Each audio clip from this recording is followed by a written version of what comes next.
memang waktunya makan.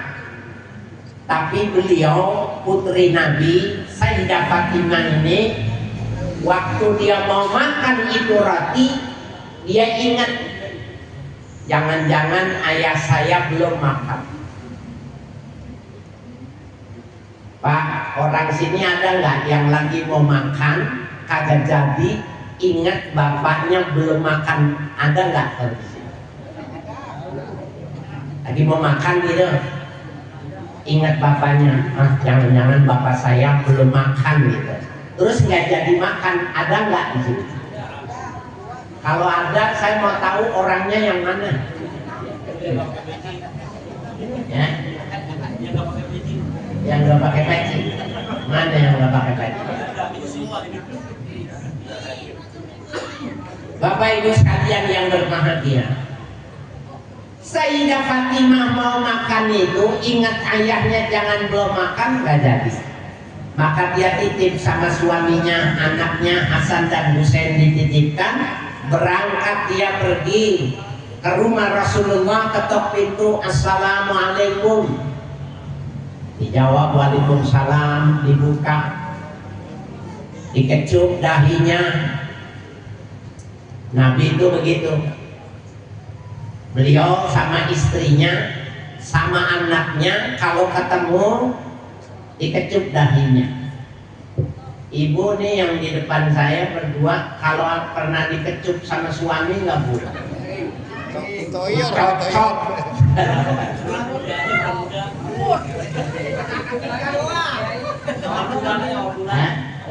Awal bulan dikecup. Awal bulan doang. Maka Sayyidah Fatimah bilang, ini hadiah buat engkau ya Rasulullah. Rasulullah dikasih hadiah sama anaknya, lihat subhanallah. Ternyata seperempat dari rahim. Maka pada saat itulah bahwa putrinya baru tahu, dia bilang, ya Fatimah, haza awwalu ta'amin yakuluhu, ya haza awwalu ta'amin sayadkhulu fami abika munzu salasati ayyam. Fatimah, inilah makanan yang pertama yang akan masuk rongga ayahmu sejak 3 hari 3 malam. Berarti Nabi tidak makan berapa hari Pak? 3 hari 3 malam. Ibu besok, hari apa besok? Minggu, Senin, Selasa, ibu jangan masak coba 3 hari. Kira-kira ibu, suami ibu bilang apa kalau 3 hari nggak masak?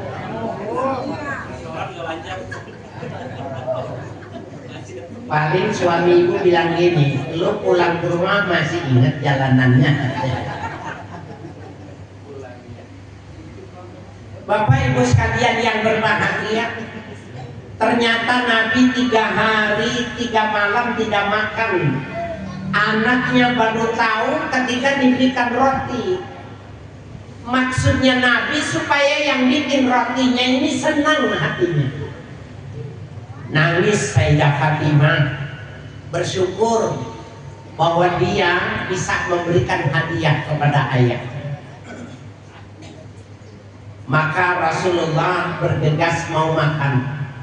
Baca basmalah, bismillahirrahmanirrahim. Belum dimasukin mulutnya sudah baca basmalah, rumahnya ada yang ngetok, tok tok tok, assalamualaikum. Nabi nengok, waalaikumsalam, dibuka. Ada orang kurus kering, nggak ngomong minta, nggak ngomong apa, cuma megang perut. Ana majhul. Maju begitu, miskin dan perutnya lapar. Maka roti yang sudah dibacain bismillahirrahmanirrahim nggak jadi dimakan, diberikan kepada tukang minta-minta. Ini namanya, sifat ini namanya ithar, mementingkan orang lain ketimbang dirinya sendiri.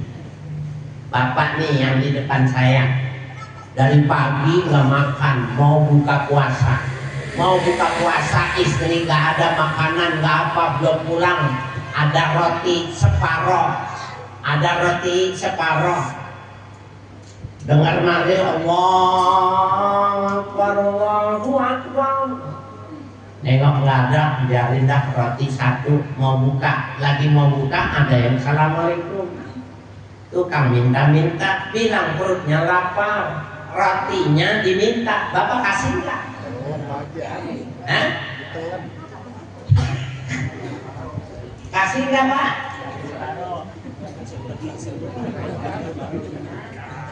Berat ya. Tapi akhlak Rasulullah itu seperti ini. Ada orang bilang gini, Bapak Ibu sekalian, kalau Nabi sudah 3 hari 3 malam tidak makan, kemudian ada makanan dikasih sama orang, bukankah itu artinya nyeksa badan? Kalau begitu Nabi kan sama aja bunuh diri. Kalau begitu kan sama saja nyeksa. Betul nggak? Salah, Bapak, Ibu salah. Ya. Nah, jadi ternyata yang selama ini kita pahami ini, kita mengikuti bahasa hidup. Apa itu bahasa hidup? Bahasa hidup itu kalau lapar harus makan, kalau haus harus minum, kalau ngantuk, itu bahasa hidup namanya. Tetapi kalau kita punya sifat isar itu nggak berlaku. Saya kasih contoh nih, mudah-mudahan tidak terjadi ya pada diri kita. Kalau ada orang nih lagi bulan puasa, dari pagi puasa, punya anak satu, gadis cantik, umur 18 tahun, ya 19 tahun, cantik, akhlaknya bagus, sekolah jam 5 pulang, dari jam 5 belum pulang, 5:30 belum pulang, ya bapaknya ibunya udah pusing, anak kok belum pulang, ditelepon nggak bisa, HP-nya mati, telepon ke sekolahan, udah ada yang jemput tadi naik motor acting, ya dijemput sama acting. Maka ibu bapaknya semakin kalut. Ketika maghrib datang, ini bapaknya, ibunya yang lapar karena berpuasa seharian, anaknya yang gadis satu-satunya biasanya pulang belum pulang, katanya sudah pulang, katanya sudah ada yang jemput. Waktu maghrib lapar apa enggak? Lapar enggak? Pertanyaannya, laparnya kemana? Kan tadi kalau bahasa hidup, makan, lapar harus makan, haus harus minum, ngantuk harus tidur. Ini tadi dia puasa, anaknya belum pulang, tidak jadi lapar, laparnya kemana? Hadiahnya umroh nih, siapa yang bisa jawab?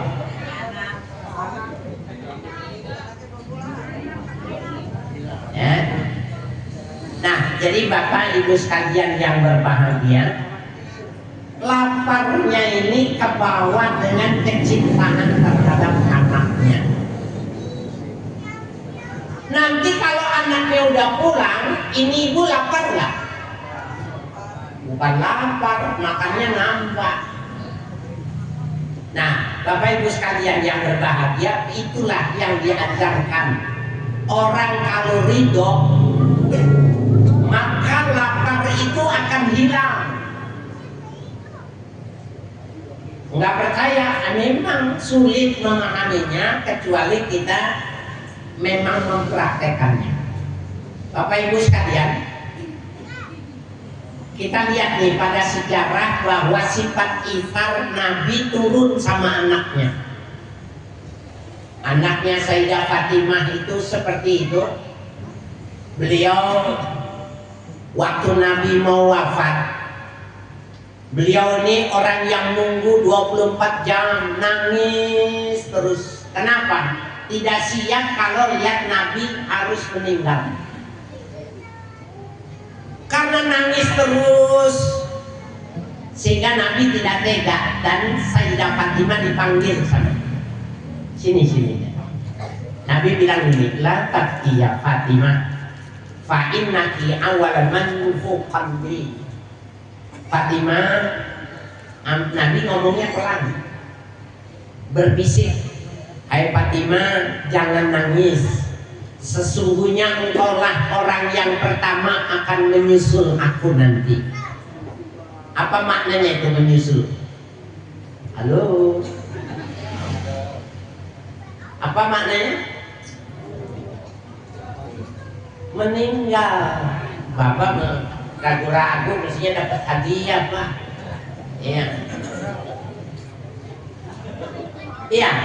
Nabi bilang, ya Fatimah, la tabki, Fatimah, kau jangan nangis. Innaki awwalu man luhuqan bi. Sesungguhnya engkaulah orang yang pertama akan menyusulku. Berarti nyusulnya apa artinya? Mati. Maka langsung tertawa, nangis berhari-hari ketika dibilang nanti akan jadi orang yang pertama nyusul Nabi, yang pertama nyusul ayahnya, tertawa. Nah sekarang nih bapak-bapak, kalau nanti malam Israel datang ke rumah bapak, bilang gini, bapak orang yang pertama meninggal dalam minggu ini. Israel bilang gitu. Bapak seneng apa bingung? Hah? Bapak nangis apa seneng?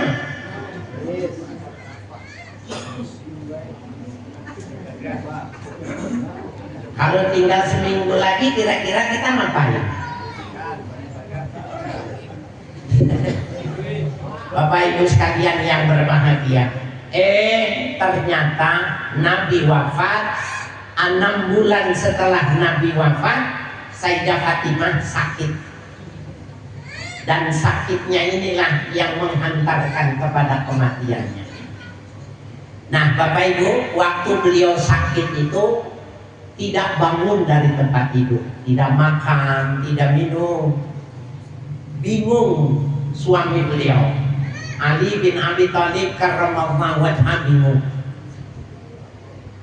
Pada hari kematiannya, ibu bapak coba perhatikan, orang kalau sakitnya lama mau meninggal, itu cirinya kalau mau meninggal itu dikasih sehat dulu, betul nggak?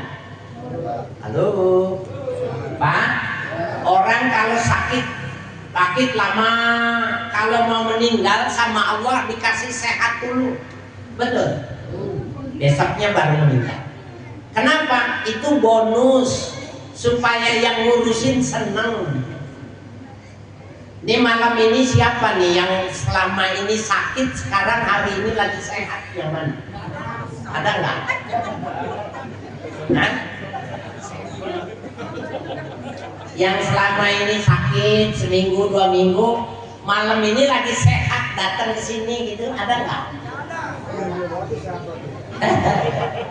Berarti besok saya balik lagi ke sini. Bapak Ibu sekalian yang berbahagia, pada saat sehat itulah besok hari kematiannya itu beliau bilang gini, Sayyidah Fatimah, ana ashtahir rumman, aku pengen sekali makan buah delima. Bapak tahu buah delima? Ya. Beliau ketika sehat, lama sakit, tidak makan tidak minum, pengen buah delima.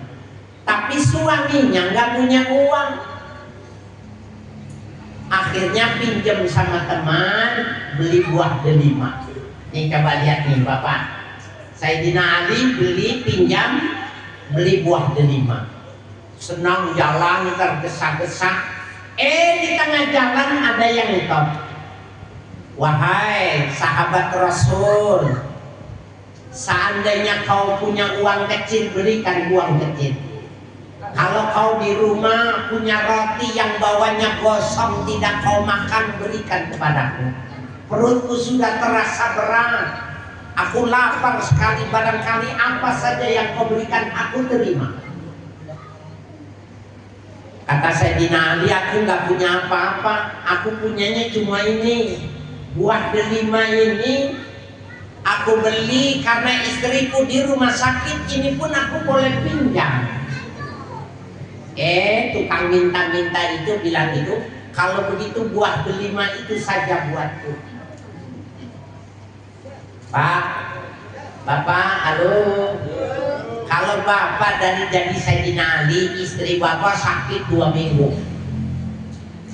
Giliran sehat mintanya buah delima. Bapak nggak punya duit, pinjam duit beli delima. Di tengah jalan itu delima yang buat istri Bapak diminta sama tukang minta-minta. Bapak kasih nggak? Yang bilang kasih yang mana? Gua mau selfie. Subhanallah, berat Pak. Maka ada akhirnya cari pisau, dibelah, dibagi 2, diberikan kepada tukang minta-minta. Maka kakek tua yang lapar itu kelihatan sekali kelaparan dia, sehingga dalam waktu singkat itu habis dimakan. Mukanya mulai berdarah, ada warna merah. Dipeluk Sayyidina Ali, dipuji Sayyidina Ali, ya Ali, kau bukan cuma ganteng, tapi akhlakmu begitu mulia, kau layak bersama Rasulullah di dalam surga. Sayyidina Ali dipuji semacam itu, senang, cuma mau pulang bingung, nggak bisa mempertahankan 1 butir buah delima. Akhirnya pulang, ketok pintu, assalamualaikum. Dibuka pintunya, waalaikumsalam. Sayyidina Ali kaget karena yang buka pintu ternyata istrinya yang sakit. Istrinya yang sakit. Kalau Bapak nih pulang cuma bawa delima aja nggak bisa dipertahankan, cuma bisanya setengah. Istri Bapak buka pintu, Bapak kasih setengah. Bini Bapak, istri Bapak bilang apa? Hah? Ngomel. Subhanallah, nih kaum ibu nih, ini kaum ibu cuma 2 ekor nih. Bapak Ibu sekalian yang berbahagia, apa yang dikatakan oleh Sayyidina Ali, Dinda, inilah yang bisa aku pertahankan. Ini aslinya 1, tapi di jalan tadi ada kakek tua yang perutnya lapar. Dia tidak sanggup, aku tidak tega deh, sehingga aku berikan dia kepadanya separuh.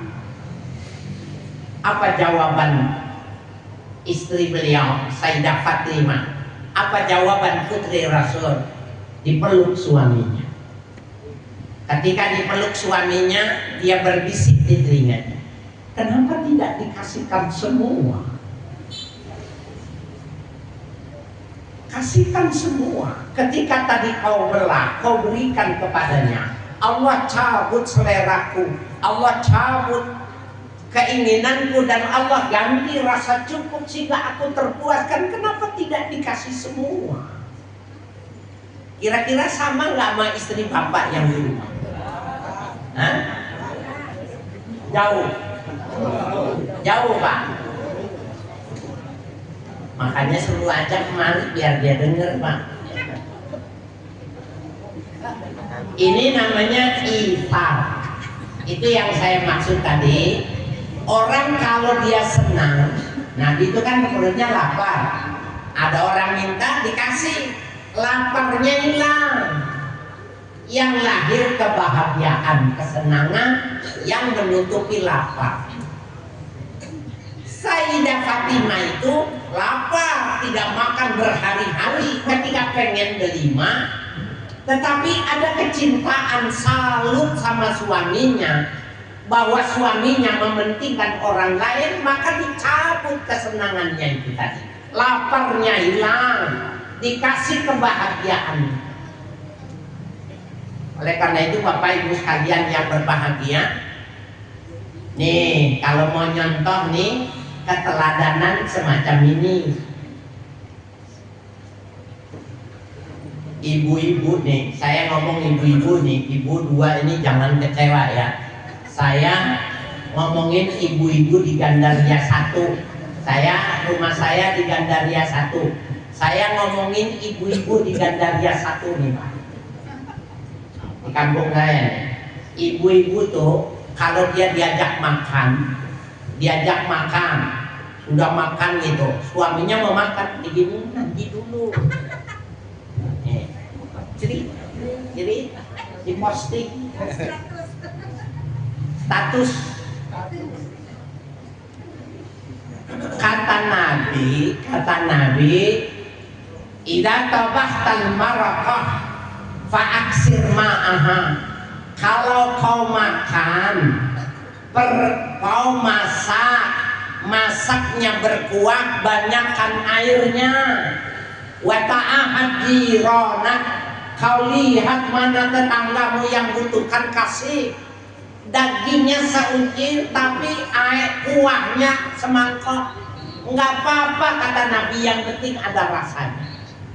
Yang disuruh kasih itu sayurnya, bukan gambarnya. Jelas nggak Pak? Ini ibu-ibu mana tadi tuh? Gandaria, pindahan dari sini.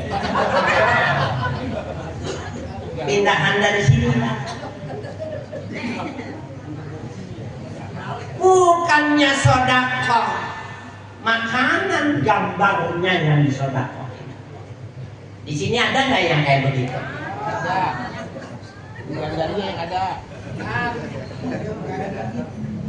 Subhanallah, Bapak Ibu sekalian yang berbahagia, yang disuruh sedekah itu makanannya, bukan gambarnya. Ibu bapak, mudah-mudahan ada oleh-oleh dibawa pulang. Ulama-ulama para salafus saleh, mereka tidak mau makan kalau makanannya itu terlihat orang miskin. Maaf nih, kita kan suka makan, jangan disebut ya. Kita kan suka makan. Di restoran itu masakannya itu dilihat, ada transparan, ada kacanya, betul. Orang salafus saleh, ulama-ulama dulu nggak mau nih makan di sini. Kenapa? Karena keberkahannya sudah hilang, dibawa oleh mata-mata orang miskin yang pengen tapi nggak punya duit. Jelas nggak nih Pak? Ulama tidak mau makan kalau di resto itu ada makanannya kelihatan orang miskin yang lewat pengen iler tapi dia nggak bisa beli. Keberkahannya ke bawah mata sama orang miskin. Kalau dimakan gimana? Makannya pasti kenyang, tapi keberkahannya sudah hilang, dibawa orang miskin. Ini ngomong ibu-ibu yang tadi nih, orang mana Pak? Gandaria, pindahan dari sini. Kalau dia lagi mau makan di resto, orang udah bener nggak ada yang tahu, diposting, dilihat orang yang miskin. Ini kayaknya udangnya enak nih, ini kayaknya pesmonya enak nih, ini katanya bandengnya enak nih. Kira-kira keberkahannya hilang Pak?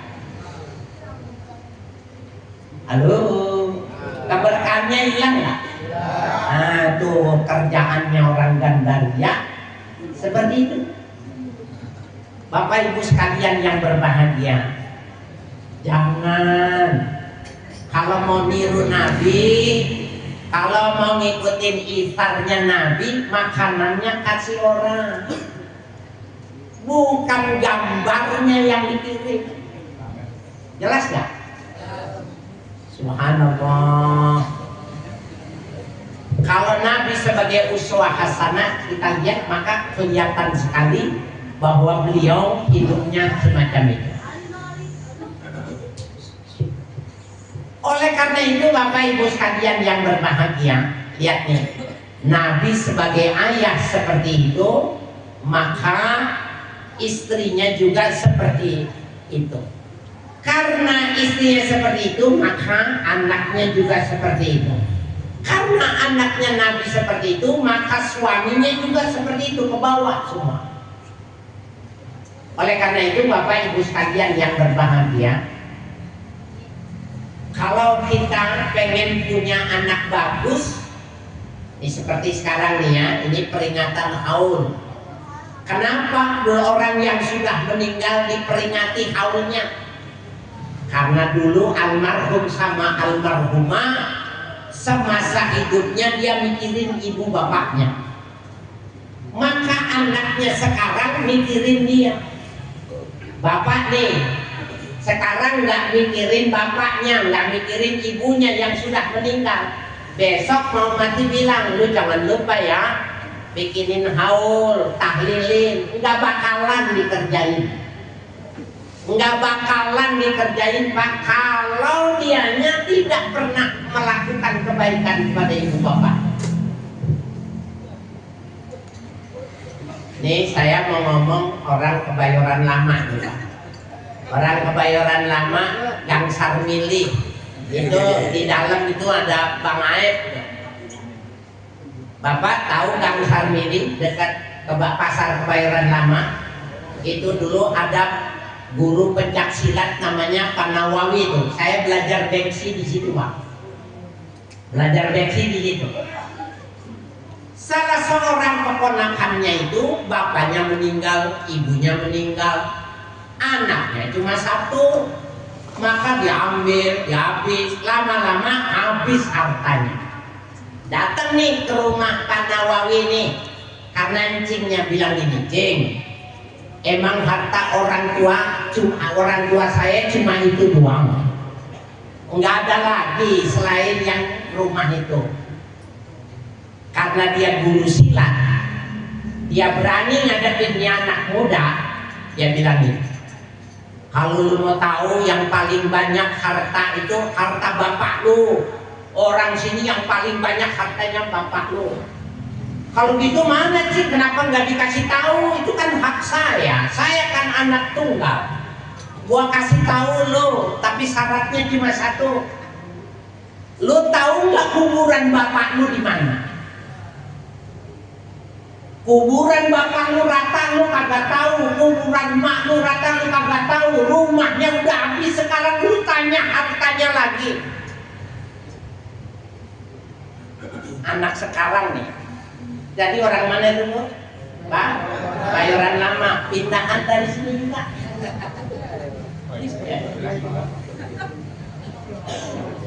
Anak sekarang begitu Pak. Uangnya dicari, hartanya dicari, kuburannya dia nggak tahu. Nauzubillahi min dzalik. Oleh karena itu ini bener nih tuan rumah nih. Ingetin orang tua. Udah lakukan ikhlas karena Allah, nanti giliran kita meninggal, nggak usah pesan sama anak, maka anaknya kita juga akan seperti itu. Ya, Bapak, apalagi kalau orang tua, sudah sakit-sakitan. Dalam salah satu hadis, radhiyallahu anhu, itu 3 kali Nabi bilang, sial betul,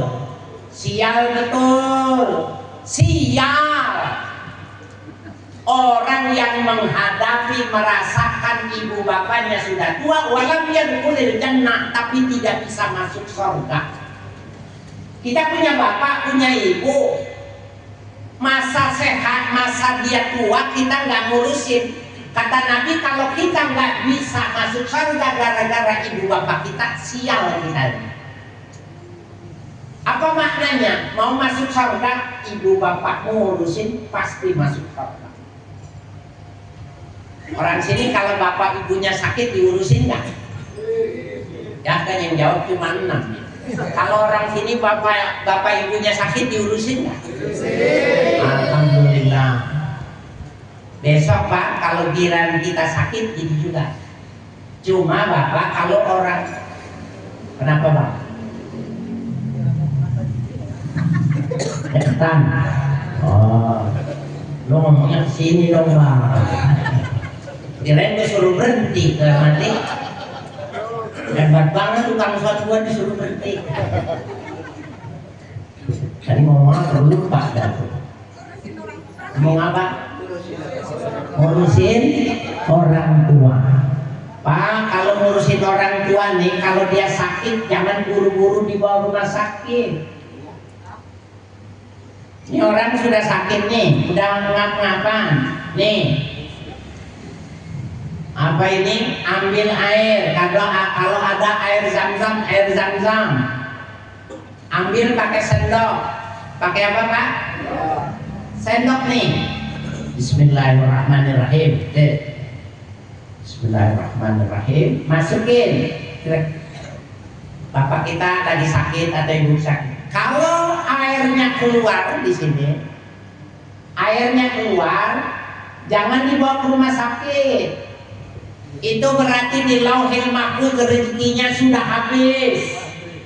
Air tidak masuk percuma dibawa rumah sakit, diinfus tidak bisa, dikasih obat tidak bisa, tungguin aja. Nggak lama lagi meninggal. Kalau dimasukin air keluar, jelas. Tapi kalau dibacain Bismillahirrahmanirrahim, gini nih, jelas. Masuk bawa ke rumah sakit, di lauhil mahfuz rezekinya masih ada, bisa diinfus, bisa dikasih obat. Jelas nggak Pak? Jelas nggak? Ntar malam ambil sendok, ya, masukin air. Bapak bilang Bismillahirrahmanirrahim. Masukin pelan-pelan, istri bapak tuh baru masukin. Kalau keluar, ya, jangan dibawa ke rumah sakit.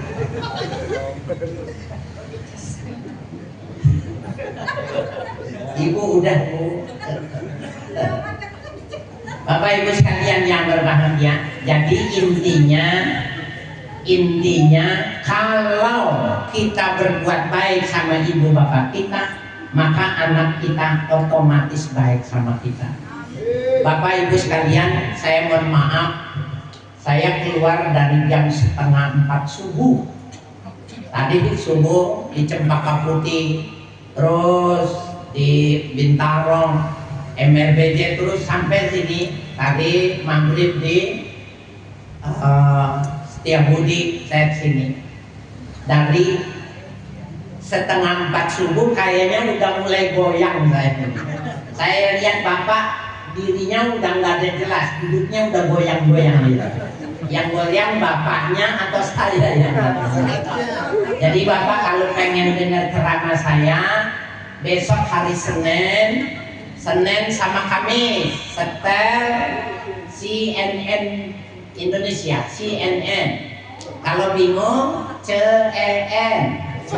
Ingat ya, CNN TV jam 4:45. Jadi jam 5 kurang 15 menit saya Senin dan Kamis mengasuh tafsir tematik di CNN. Besok Senin insya Allah bicara tentang Isra Mi'raj. Jadi kita bisa lanjutin ceramahnya sampai hari Senin besok pagi. Senin Kamis. Kalau masih pengen juga undang lagi tahun besok. Ya.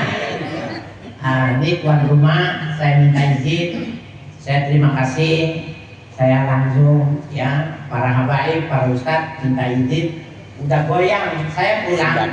Besok subuh saya mesti di sektor 3 Bintaro At-Taqwa. Jadi maraton ya. Mudah-mudahan bapak-bapak ibu bisa pahami. Wassalamualaikum warahmatullahi wabarakatuh.